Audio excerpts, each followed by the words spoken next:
FBR के notices और orders. आजकल बहुत कॉमनली ये मसला दरपेश है कि बहुत सारे लोगों को अचानक से पता चलता है कि उनके खिलाफ कोई ऑर्डर हो गया है या उनको कोई नोटिस आ गया है। उसको किस तरीके से हैंडल किया जाएगा, आज हम आपको बताएंगे।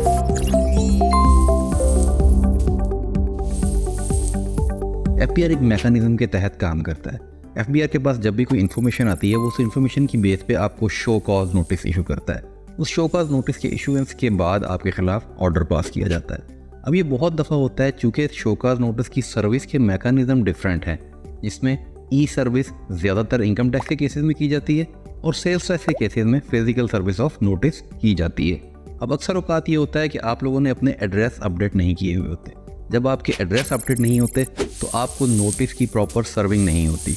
कभी कभार ऐसा मसला भी होता है कि कोरियर सर्विस वाले प्रॉपर जगह पे सर्व नहीं करके जाते, या नोटिस सर्वर खुद आता है और वो आपके एड्रेस पे गिरदोपेश में किसी हमसाये को, किसी सिक्योरिटी गार्ड को या किसी भी ऐसे बंदे को नोटिस दे जाता है जो कि आप तक नहीं पहुंचता, और उसके बाद आपके खिलाफ ऑर्डर पास कर दिया जाता है। अब अक्सर औकात लोग ये लेके आते हैं कि जी हमें तो पता ही नहीं था कि हमने इसकी कोई कंप्लायंस करनी थी या नोटिस आना था या इसका कोई जवाब देना था, और उनके खिलाफ ऑर्डर होने के बाद रिकवरी नोटिस इशू हो जाता है, हत्ता कि उनके बैंक अकाउंट अटैच हो जाते हैं, गाड़ियाँ अटैच हो जाती हैं। तो जब ये सारा कुछ हो जाता है उसके बाद इसका क्या सोल्यूशन है? सबसे पहले तो आप ये समझिए कि जो भी कोई नोटिस आपके खिलाफ इशू हुआ है, जिस भी कायदे या कानून के तहत वो इशू हुआ है, आप ये देखिए कि आप उसमें फॉल करते हैं। अगर आपके खिलाफ वो जो कार्रवाई की गई है आप उसमें फॉल ही नहीं करते, वो डिफ़ॉल्ट आपका बनता ही नहीं है, तो आपको उसको जस्टिफाई करना है। अब आपके पास जस्टिफाई करने का तरीक़ाकार क्या है? जब ऑर्डर पास हो जाए, ऑर्डर पास होने के बाद अगर तो floating on the surface of order कोई मिस्टेक है, कोई ऐसी मिस्टेक है जो कि आप समझते हैं कि यार ये तो मैं था ही नहीं, ये तो हो ही नहीं सकता, ये तो क्लैरिकल मिस्टेक है, या कोई फैक्ट ऐसा उसके ऊपर लिखा गया है जो कि बिल्कुल ही गलत है, तो आप उसकी रेक्टिफिकेशन अप्लाई कर सकते हैं। कंसर्न कमिश्नर को आप अप्लाई कीजिए। इस पे हाई कोर्ट की बड़ी क्लियर जजमेंट मौजूद है कि अगर floating on the surface of order कोई मिस्टेक है तो उसको रेक्टिफाई किया जाएगा। इससे पहले रेक्टिफिकेशन का स्कोप बहुत लिमिटेड था, लेकिन हाई कोर्ट के इस फैसले के बाद अगर कोई ऐसी मिस्टेक सामने आती है तो आप उसको रेक्टिफाई करवा सकते हैं। दूसरी सूरत में आपके पास रेमेडी है अपील की। फर्स्ट अपील आप कमिश्नर अपील के पास फाइल करते हैं, और सेकंड अपील अगर यहाँ से आपकी सुनवाई ना हो तो आप एपलेट ट्राइब्यूनल में जाते हैं। अब अक्सर औकात इस किस्म के केसेस में ये होता है कि अपील करने का जो मैंडेटरी टाइम स्टैट्यूट में लिखा हुआ है ना 30 डेज़ का, वो लैप्स कर चुका होता है। आपको ऑर्डर लेट मिलता है, आपको पता नहीं होता, तो इस सूरत में आप मुतालिका आरटीओ में जाके मुतालिका कमिश्नर को सर्टिफाइड कॉपी के लिए अप्लाई करेंगे। उसकी प्रेस्क्राइब्ड फ़ी जमा करवाएंगे और सर्टिफाइड कॉपी लीजिए। उस सर्टिफाइड कॉपी लेने के बाद आप उसकी अपील फाइल कीजिए और कंडोनेशन अप्लाई कीजिए। अपील कमिश्नर आपको सबसे पहले कंडोनेशन सुनेगा और आपके उस केस को अगर जायज़ समझेगा तो आपको कंडोन कर देगा।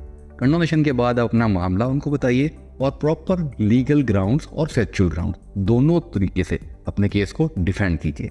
आपके पास जो मटेरियल एविडेंस मौजूद है वो भी प्रेजेंट कीजिए, और अगर कोई लॉ पॉइंट ऐसा आपके सामने आता है, वो आपके काउंसिल बहुत अच्छी तरह जानते होंगे जिनके पास आप अपना केस लेके जाएंगे कि उसको किस तरीके से हैंडल करना है, तो वो उसको अच्छे तरीके से अपील में जाके फाइट करके अपने केस को, जो कि आप समझते हैं कि आपके खिलाफ एक्स पार्टी हो गया, नाजायज़ हो गया, आपको पता नहीं था, तो आप उसकी रेमेडी हासिल कर सकते हैं प्रॉपर तरीके से।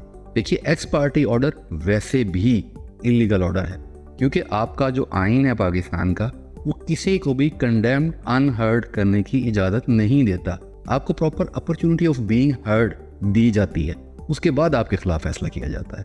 तो इस चीज़ को मद्देनज़र रखते हुए अगर कोई भी ऐसा शो कॉज नोटिस आता है तो उसको फॉलो अप कीजिए। अगर कोई ऑर्डर पास हो जाता है तो उसको प्रॉपर तरीके से, अगर वो रेक्टिफाइएबल है तो रेक्टिफिकेशन करवा लीजिए, अगर वो रेक्टिफाइएबल नहीं है तो उसकी प्रॉपर अपील फाइल कीजिए, और अगर टाइम लैप्स हो गया है तो कंडोनेशन ले लीजिए। इस तरीके से आप अपने उस मसले को जिसका आप शिकार हुए हैं फौरी तौर पे अच्छे तरीके से हल कर सकते हैं। इसको किसी भी और तरफ मत लेके जाइए। कभी ये मत सोचिए कि ये कोई फाइल आगे पीछे हो जाएगी, वो पुराने ज़माने के तरीके ख़त्म हो चुके हैं। कंप्यूटराइज्ड दौर है, हर चीज़ सिस्टम में मौजूद है, आपके लॉगिन में मौजूद है। जब अपना लॉगिन आप बनाते हैं, अगर आपका पहले से लॉगिन नहीं बना हुआ तो आपको पता चलेगा कि ये सारी की सारी जो कार्रवाई हुई है ये आपके लॉगिन में मौजूद है। इसलिए इसको प्रॉपर तरीके से हैंडल कीजिए।